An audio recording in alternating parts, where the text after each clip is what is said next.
प्रश्नावली 1.1 जो new syllabus है ना उसमें है 1.1, उसी को लेके चलना है बेस, ठीक ना। सब पढ़ाने में समय बर्बाद हो जाएगा और तुम्हारा क्वेश्चन तो आने वाला नहीं है, ठीक ना। सिलेबस दे दिया है, समझ आ रहा ना। सिलेबस नहीं निकला था ना, इसलिए हम सब पढ़ा रहे थे। अब सिलेबस दे दिया है तो उसी के अकॉर्डिंग चलना है। देखो प्रश्नावली 1.1 का कितना क्वेश्चन नंबर? तीसरा। क्या है? निम्न का अभाज्य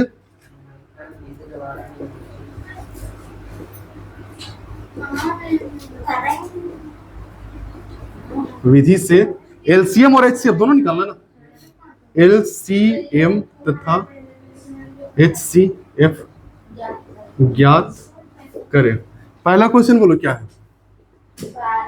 12, 15 और 21। ध्यान से देखना क्या है।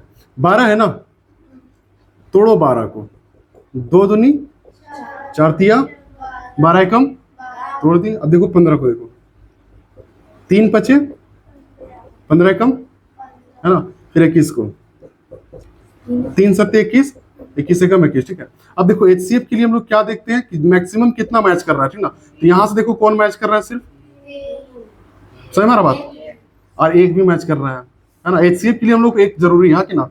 तो क्या हो जाएगा एचसीएफ, देखो 3 गुने 1, जो मैच किया वही हम लोग लेंगे।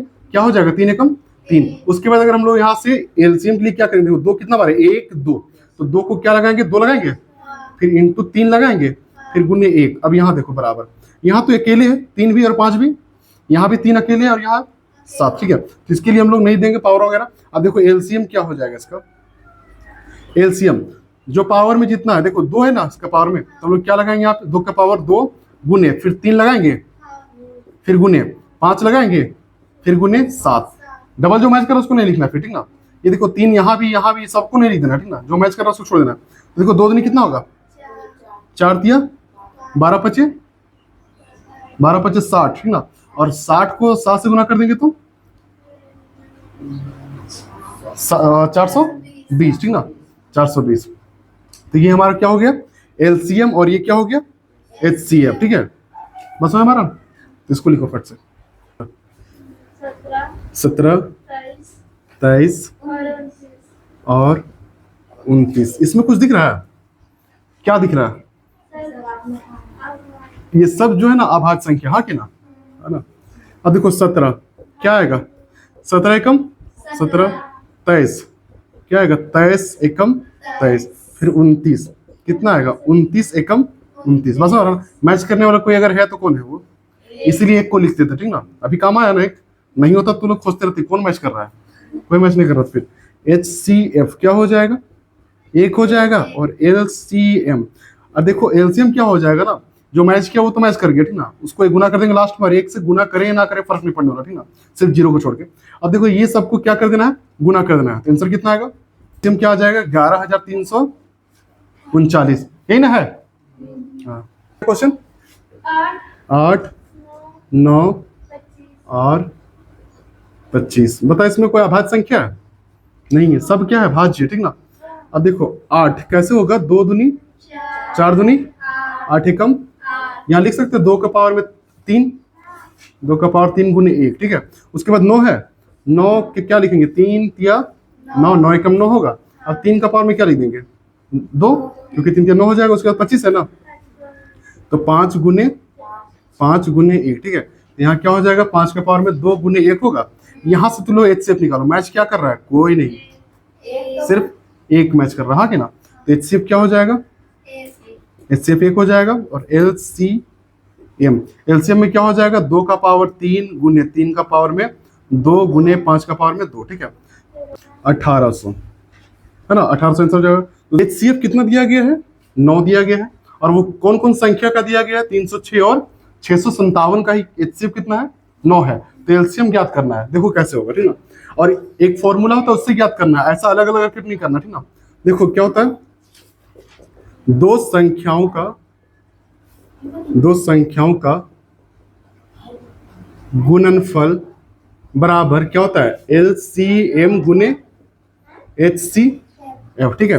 ये फॉर्मूला याद रखना कि दो संख्या जो दिया रहेगा ना उसको गुना करेंगे और एलसीएम और एचसीएफ को गुना कर देंगे, दोनों सेम आएगा। ठीक है, तो दो संख्या क्या क्या है इसमें देखो, 306 गुने 657 इक्वल टू एलसीएम कितना नहीं पता, एलसीएम को एलसीएम लिखते हैं इनटू एचसीएफ कितना है 9 है।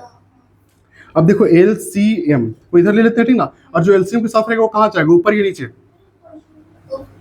306 और 657 और ये इसके साथ है तो ये कहाँ चल जाएगा, नीचे। ठीक है, अब इसको देखो काटते हैं, 9 तिया 27 कितना बच जाएगा, 3 बचेगा, उसके बाद 3 इधर आएगा कितना हो जाएगा, 36 होगा, 3 नवा, अच्छा 9 9 3 17 9 चौका 36 है ना, 9 चौका 36, ये कट जाएगा कितना बार में, 34 बार में। 34 को 657 से गुना करने पे कितना आएगा, 34 और 657 को गुना करने पे कितना आएगा, 22,338 है ना। तो ये तुम्हारा क्या आ गया, एलसीएम आ गया। ठीक ना, अब इसको अगर 9 से गुना करेंगे ना, इसको 9 से गुना करेंगे और इसको इससे गुना कर देंगे, दोनों क्या हो जाएगा, बराबर हो जाएगा। समझ रहा, क्या सर्कल में घूम रहा है, एक वृत्तीय पथ पे ना है, कितना कितना है, 12 12 और 18। देखो ये मान लो ऐसे घूम रहा है, ठीक ना, और ये कैसे घूम रहा है, ऐसे घूम रहा है, ठीक ना। ये लोग बोल रहे हैं कि आपस में कितना बार ऐसा होगा कि मिलेगा, समझ रहा ना, कितना कितना बार ऐसा चक्कर मारेगा कि आपस में लोग मिलेगा, ठीक ना।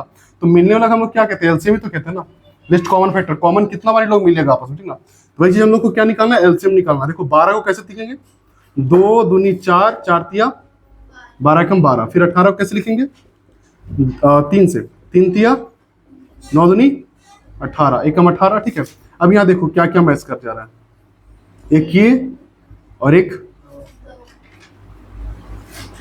ये भी मैच कर रहा है ना, है ना।